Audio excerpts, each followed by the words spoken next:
All right, I'm going to do a basic create a patch video. I kind of split a bunch of this up into a bunch of other videos, and I know there's other good videos out there. I still see a lot of questions on this.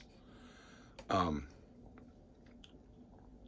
basically, I'm just going to talk about how I quickly set up a patch so anyone who has this thing brand new can create whatever they want. Obviously, you go to an empty patch first. The thing is, excuse me, the B6 is set up into, you have A, B, C. Those are your banks. And within each bank, so let's go to B, you have 5, 6, 7, 8. Within A, it's 1, 4, 3, 2, 1. So you have banks, groups, or I guess you call it group, bank. There's proper verbiage for it. Not sure, can't remember. But anyway, let's go to an empty one. I got a bunch of stuff saved in here. Here's an empty patch. Bank BF patch 230. So basically, if you're going to start with an empty patch, you need to create in it, right? You have your input 1 and 2. You got your whichever one you want. Now, these do have impedance switches on the back, 1 meg and 10 meg on each one. Basically, if it's 1 meg, any base will do. If it's if you have piezo pickups, I would switch it to 10 meg. There's a whole bunch of electrical science behind that. We won't get into that in this video. The DI tube type, I don't mess with until I have my patch created. This is an effect. We can go through this down the road. Basically, start, you're just going to swipe down. You can edit all kinds of different things in here. Best way to do it is just to hit edit all right there in the middle. From edit all, you have everything up in front of you. This is just going to be a basic rock patch. So let's go to the very end over here. We'll hit change effects, because even though these are all bypassed, this is saying that these effects are in here. So if I come to this one right here that says change effects, now it's going to let me change what each one of those are. So I'll tap on it. Let's go down to a cabinet. Let's just go old rock and roll SVT 810. So we have a cabinet all the way at the end. Let's get something to go into. That's changed effect. We'll come over to, we want bass amp or preamp. Let's just go to a bass amp. Here, Ampeg SVT. Stick with rock and roll. Now, if you see, our process percentage right now is 39%.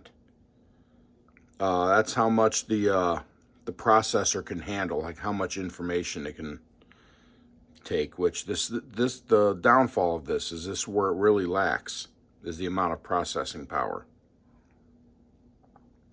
I'm going to throw this one in just because I see people ask for it. I do have the Zoom FPO2 expression pedal plugged into this. I think there's like 3 different types of expression pedals, depending on how whatever equipment they're being used with accepts the information. Some of them want a voltage change. Some of them, it's just a regular signal change on it. But not all expression pedals are created equally.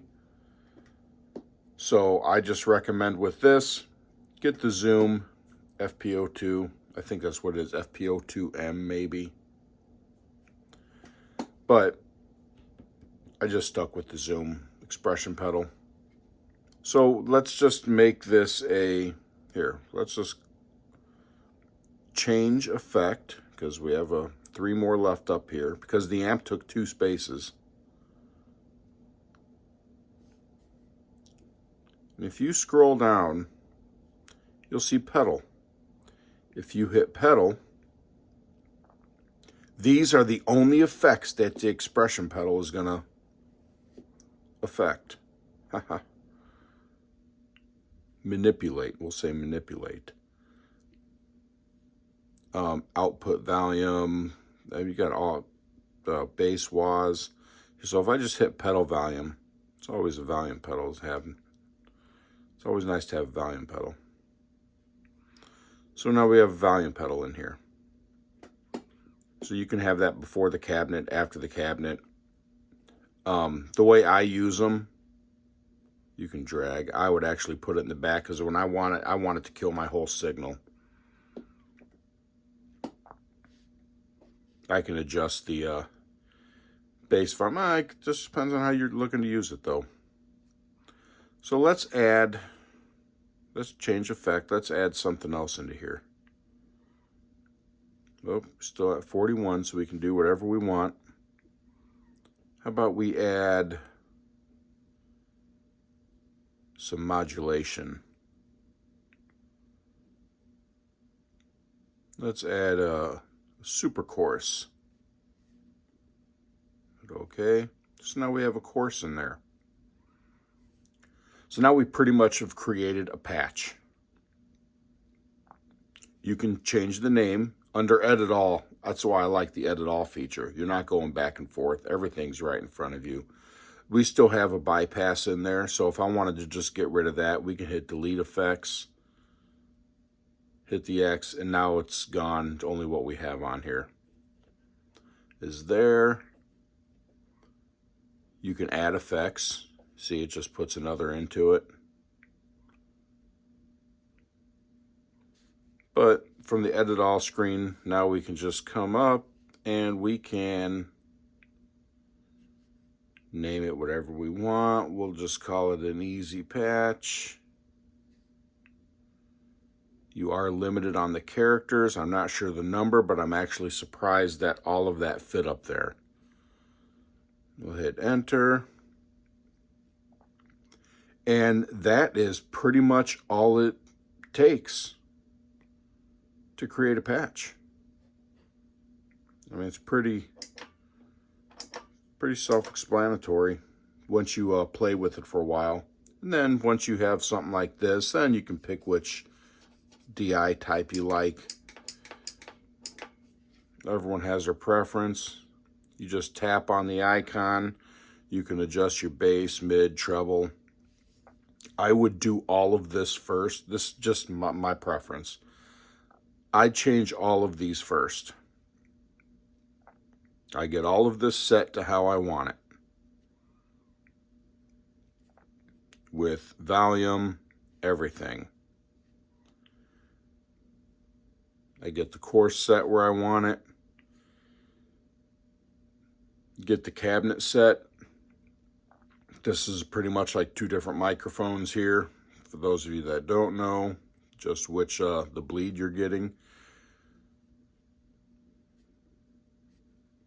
Volume pedal.